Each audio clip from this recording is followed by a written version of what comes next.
शक्तिशालिनाय महेश्वराय नित्याय शुद्धाय दिगंबराय तस्मै नकाराय नमः शिवाय तस्मै नकाराय नमः शिवाय तस्मै नकाराय नमः शिवाय। ओम रामात्मा परब्रह्म सर्वाध्यक्षा स्वयं गुरु यशवो प्रभावेन सोख्याम भवार्धम। ओम शिवात्मा परब्रह्म सर्वाध्यक्षा स्वयं गुरु यशवो प्रभावेन सोख्याम भवार्धम भवार्धम भवार्धम। हे भूतनाथ भोलेनाथ भगवान महादेव शिव शंकर, आज यह किंकर बाणासुर आपके ध्यान में बैठा था, सहसा किसी और गंभीर स्वर के माध्यम से हमारे ध्यान भंग को करने का ये पूर्ण अथक प्रयास किसका है भगवान? कौन कह रहा कानों में बाणासुर सावधान, अस्त्र उठा लो, शस्त्र संभालो, अब चलाओ, अब चलो धरा धस का देखो। कौन कह रहा हम शरण कणभूमि, बाणासुर सावधान। क्या कारण है भोलेनाथ? क्यों ध्यान हुआ भंग मेरा? क्यों छल छल चित होता है? यह सुतल लोक का सारा सुख मुझको भूला सा जाता है। गुरुदेव, हे भूतनाथ भोलेनाथ, गुरुदेव कृपा कर बतला दो, ये सारी उथल पुथल क्या है? उस मृत्यु रोग से आज रात मन मेरा विचलित क्यों है? आप तो जानते ही, जब से हमारे पिता बलि ने उस पृथ्वी को विष्णु के हाथों में दान में दिया, तब से लेकर आज तक हम दैत्यवंशियों ने अपने चरण उस पृथ्वी पर नहीं रखे। फिर आज कौन कहता है बाणासुर इस सुतल लोक को छोड़कर आज पुनः पृथ्वी पर चलो? क्या कारण है भोलेनाथ? क्या किसी अज्ञात शस्त्र के माध्यम से हमारे शोणितपुर पर आक्रमण करने की कोई विधान, कोई विधि बनाई गई है? अगर ऐसा है तो देखता हूँ अपने महल पर लगी हुई अट्टालिकाओं के ऊपर वह स्वर्ण ध्वजा, जिस समय मैंने आपको प्रसन्न किया था उस समय आपने यह स्वर्ण ध्वजा दी थी और कहा था बाणासुर ले जाओ और इसे अपने अट्टालिकाओं पर लगा देना। जिस समय पृथ्वी पर तुमसे युद्ध करने वाला तुम्हारे बराबर का योद्धा आ जाएगा, उस समय यह ध्वजा अपने आप झुक जाएगी। फिर जिस समय आज ध्यान देता हूँ ध्वजा वैसी ही है। फिर क्या कारण है भोलेनाथ? किस वैरी ने सेन सजा दी? किसने सीमा को घेरा? आज का क्यों सीमा पर डाले दिया? अरे इधर उठ रही अग्नि शिखाएं धू धू करती ये प्रलय काल का दृश्य था। ऊपर नीचे दाएं बाएं ये विराट स्वयं व्यवधान, ये महाराज और महाराज का साथ साथ रणगर्जन कैसा, रणगर्जन कैसा, रणगर्जन कैसा। क्या कारण है भोलेनाथ?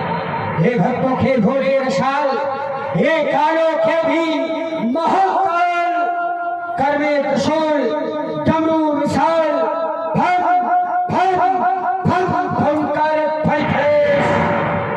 जय महाशक्तिशाली महेश, जय महाशक्तिशाली महेश। अरे भेजो भेजो ना बाबा, भेजो भैरव और भूतों को, राक्षसी समस्त भूतों को भेजो, खरमुख भेजो, गणेश। जय महाशक्तिशाली महेश, जय महाशक्तिशाली महेश। ये क्या देख रहा हूं? ये रणचंडी अपने हाथों में लिए हुए खब्बर रक्त का दान मांग रही है। ये रणचंडी कितनी प्यासी है, छाई शगत उदासी है, जो दुश्मनारे फिरते हैं। ये विद्या के बादल क्यों फिरते हैं? इनमें भर दो पानी विशेष। जय महाशक्तिशाली महेश, जय महाशक्तिशाली महेश, जय महाशक्तिशाली महेश। हे भोलेनाथ, यह किंकर बाणासुर सदैव आपका ही ध्यान करके अज्ञात प्रश्नों का उत्तर ज्ञात करता है। भूतनाथ भोलेनाथ भीषण गौराण तिमर्ती क्यों ये छमछम चमकते नवमंडल में विमान कहूं। कहा किशोर प्रबल शक्ति भाव भरती क्यों। ये सब आकाश मार्ग से देव अपने अपने यारों पर सवार होकर ये सब कहा किस ओर को जा रहे हैं। इस अज्ञात प्रश्न का कारण मैं आपकी झलक समाज से ज्ञात करना चाहता हूँ। ओम महाकालेश्वराय नमः। विरक्त हो गया। हो रहा स्वयंवर सीता का मिथिलेश्वर की राजधानी में। मिथिला में जन्मा अजन्मा विरधवर चंद्रमल भगवान श्री शंकर के हाथों की शोभा वो अजगर आज खंड खंड होकर सीता के रक्तिम मांग का सिंदूर बनेगा। अस्तु, आज हमारे गुरुबंधु की पुत्री का विवाह है, हमें जाना चाहिए। क्यों? क्योंकि दूसरी ओर देखता हूँ हो रहा स्वयंवर सीता का मिथिलेश्वर की राजधानी में। ये जाने का उठा विचार उस लंकेश्वर अभिमानी में। अगर नहीं मैं जाऊंगा तो फिर अनर्थ हो जाएगा। मद से मदवाला वो रावण मनमानी कर दिखलाएगा। इसलिए हो जाओ सावधान लंकाधीशर, अभियान नहीं चलने दूंगा। अपने जीते गुरुवायुध का, अपने जीते गुरुबंधु का अपमान नहीं होने दूंगा। पूरे ना मनोरथ दशानन तेरे होंगे। मिथिला की नारी ना आरती उतारेंगी। मिथिला की रंगभूमि बना दूंगा रणभूमि। तेरे गले में जयमाला चुकाएगी। अस्तु, हमारे शोणितपुर की अष्ट सिद्धियों, हमारे शोणितपुर की रक्षा करना, सुरक्षा करना बड़ा सुराज मिथिला की ओर प्रस्थान कर रहा है। हर हर महादेव, हर हर महादेव, बम विश्वनाथ, बम बम विश्वनाथ।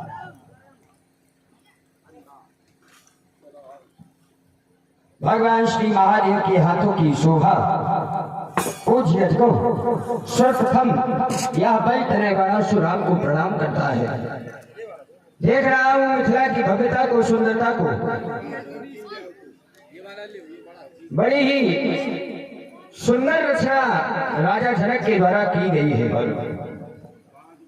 और इस रचना में कहीं पर भी ब्रह्मा का अंश नहीं निहित है। सभी रचना स्वयं राजा जनक ने अपने सुगत एवं सुकर्मों से बनाई है। अस्तु, ऐसी रचना का अब संपूर्ण भार मैं अपने हाथों में ले रहा हूं। यही है वो मिथिला।